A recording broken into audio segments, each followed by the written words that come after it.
So let's begin by settling the body, adopting a stable, comfortable, upright position serviceable for meditation.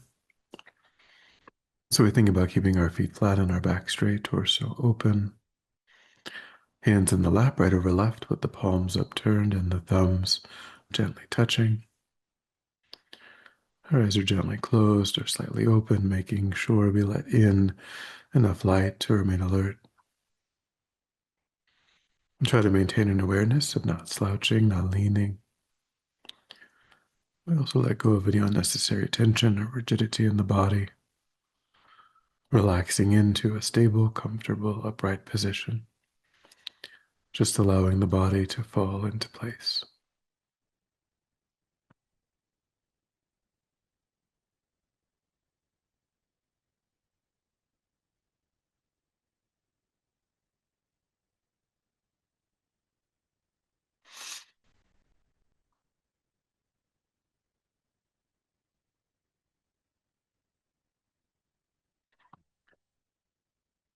And begin to let go of attending to the outside world, allowing sights and sounds to be as they are. No need to investigate.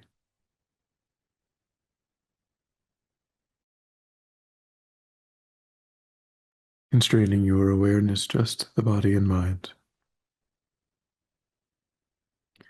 Letting go too of thoughts of the past and plans for the future. Concentrating your awareness in the present by attending closely to the physical sensation that accompanies the in-breath and the out-breath in the space around the opening of the nostrils.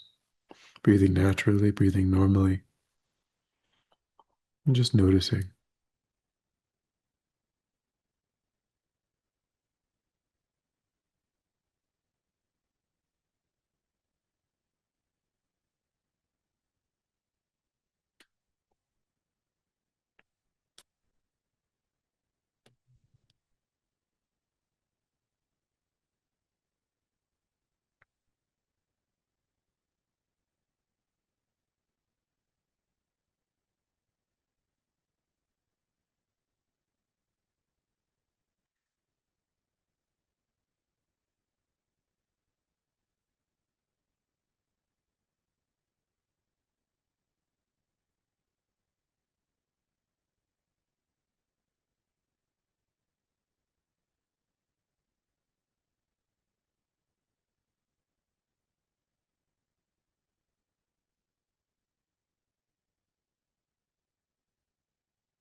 And then when the mind feels more calm, we'll generate a broader and altruistic motivation for our time.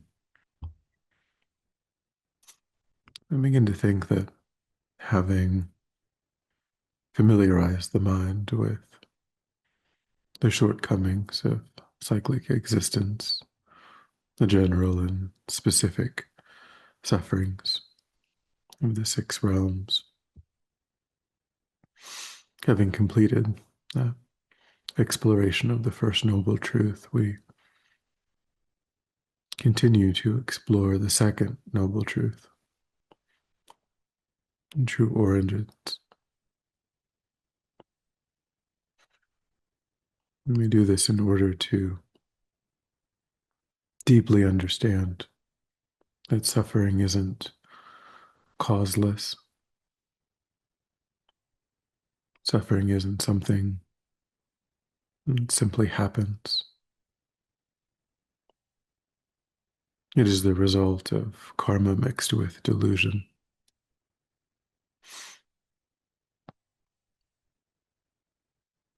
And on the basis of that understanding, we can begin to uproot that cause. So we think that we engage in this process not only for our own benefit, but that by removing the afflictions from the mind, we gain new capacities, new ability to be of benefit to others, as long as we ourselves remain subject to karma and delusion, and our future lives are uncertain.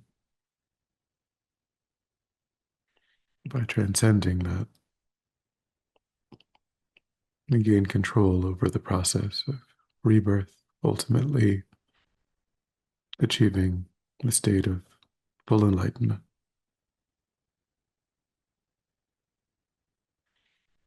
becoming of greater and greater benefit to sentient beings. And that's the ultimate purpose of our time.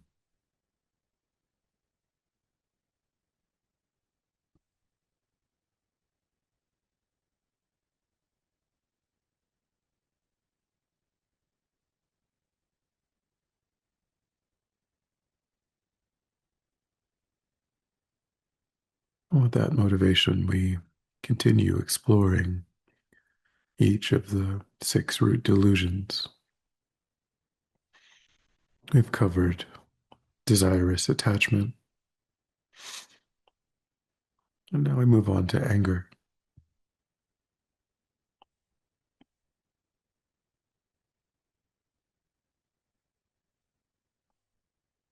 Anger is a mind that responds to being harmed with the wish to cause harm.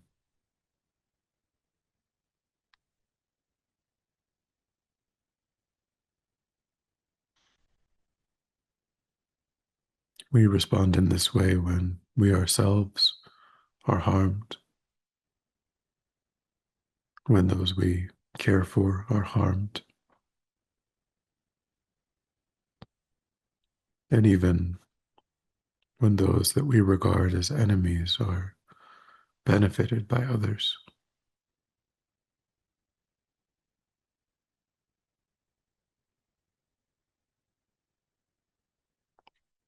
Any time the mind observes something unpleasant and responds with aggression,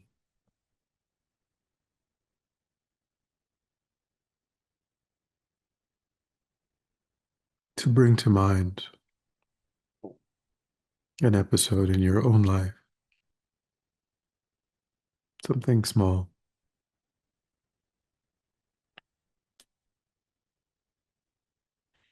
some wish to wound someone with your words, with your attitude, to cause them to shrink back.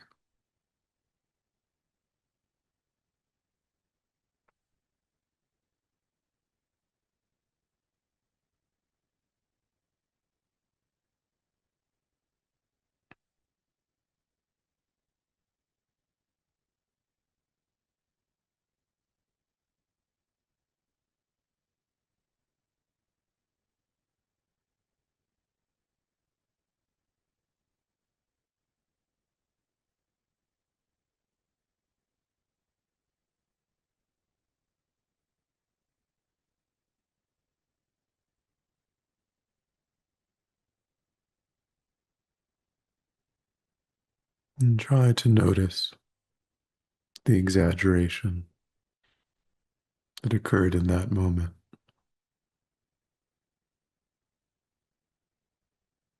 a superimposing of a sense of a solid, totally harmful object,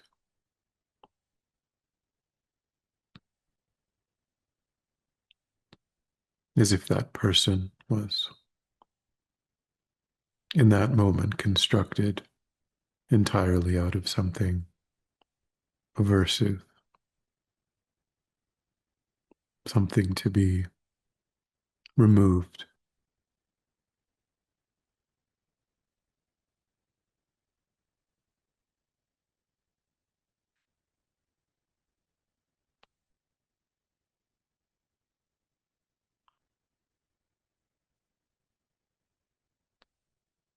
Is that superimposition valid in that memory? Is that person truly the enemy that they appeared?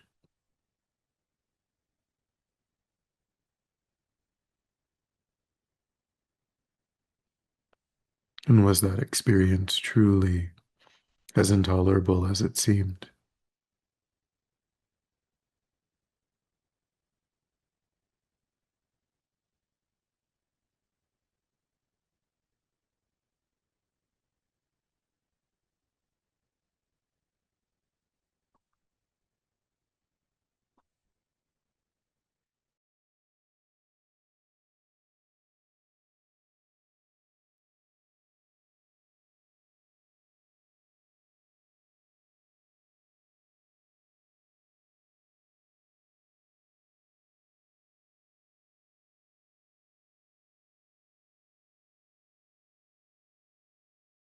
Notice the powerlessness in that moment to see clearly, to remember ethical restraint.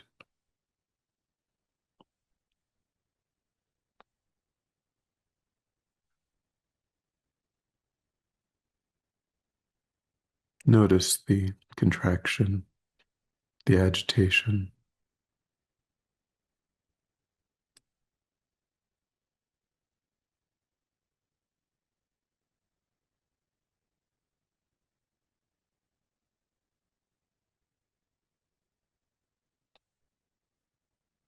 Notice how oneself suffered.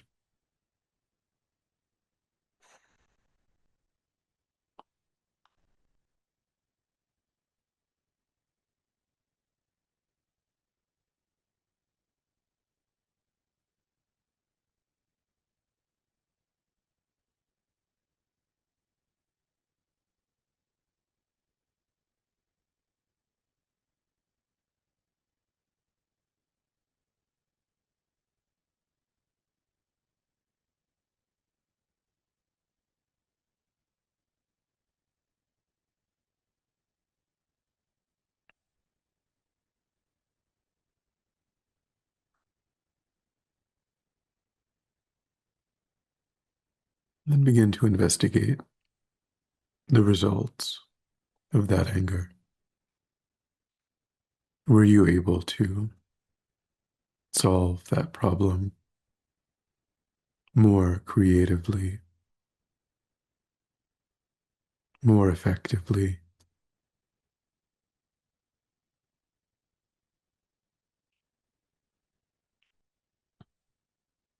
Did you navigate that experience with wisdom? Did it improve the quality of your relationship?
It may be that the other person acted unskillfully, said or did something not justified,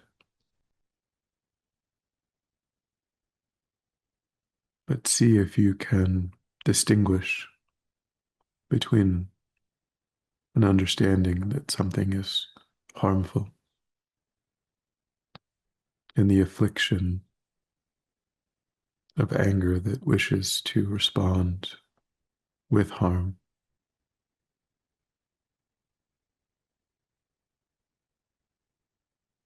Holding the mind in clear seeing instead of distortion.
And next comes deluded pride. Deluded pride is a inflated, puffed up sense of self, an exaggeration of one's qualities, one's status, one's attainments.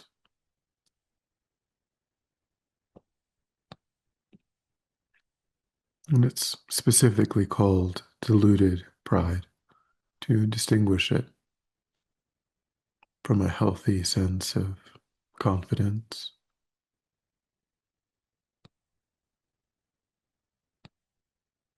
We may be competent in many ways, and we may rely on that competence, but deluded pride compares oneself to others and feels superior.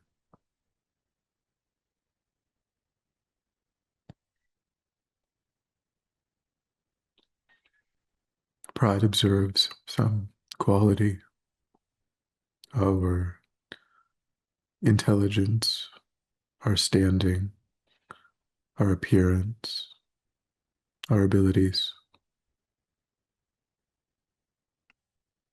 and gives rise to a comparative mind, generating a sense of superiority over others.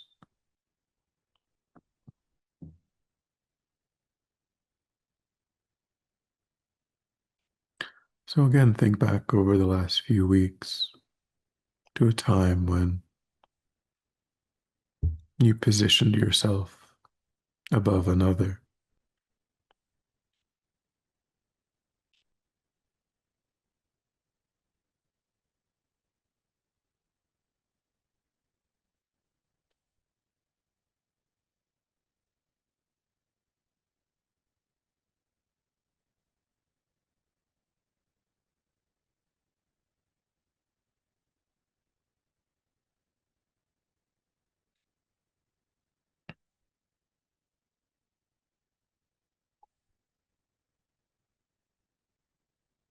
And notice how this attitude prevents taking in new information, prevents us from understanding our own shortcomings, prevents new learning.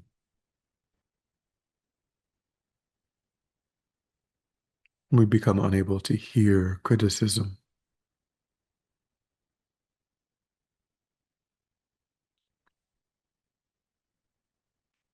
and we become uninterested in learning from those who we feel superior toward.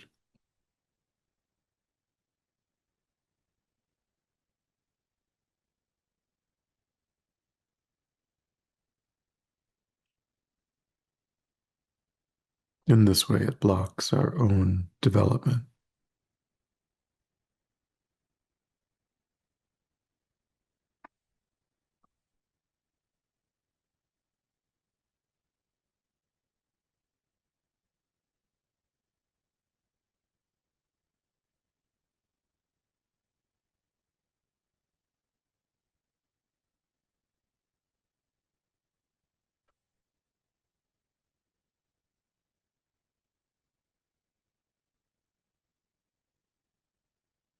And think, who is prideful?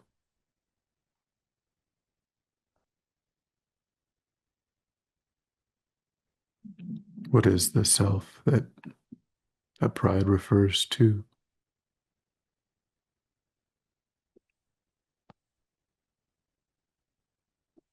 If I hold myself as a construction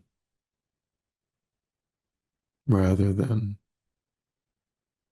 a solid intrinsic monolith,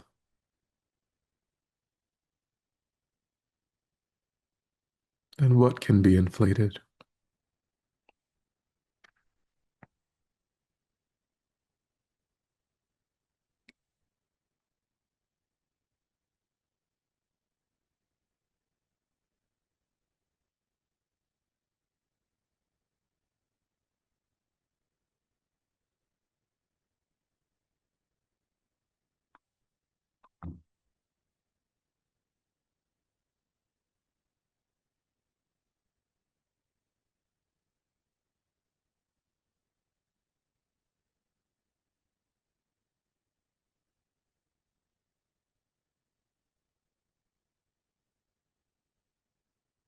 Notice all of the times in your life when deluded pride has let you down.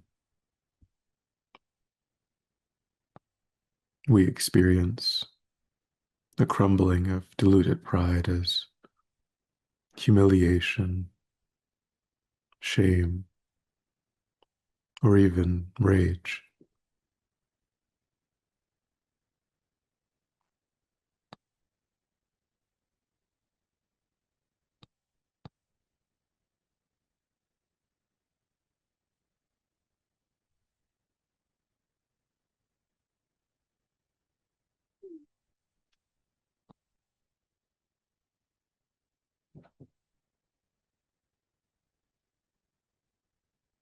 So if some insight has dawned in your mind about these habits of anger and deluded pride and how they function as obstacles, then rest your awareness in those insights.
And then when you're ready, we'll come back together. We'll dedicate. So recollect your altruistic motivation and think that by having engaged in this contemplation, you've actualized that motivation, which has generated positive energy in your mind. Think that you freely offer the fruit of your practice, that positive energy for the benefit of all sentient beings, without exception. Thinking strongly when this positive energy ripens, may it serve as a cause and condition to eliminate war and conflict, poverty, famine, disease, disasters, all painful inner and outer conditions. May it fully ripen the minds of all sentient beings. May they quickly meet perfect teachers and arise in the state of full enlightenment. May I too achieve this state of enlightenment so that I might work for the benefit of sentient beings perfectly. May any obstacles facing the Ven.Losang life be completely dispelled. And may I and all sentient beings in this moment come under the joyful care and guidance of enlightened beings. May we be guided and protected until we swiftly achieve that state of enlightenment.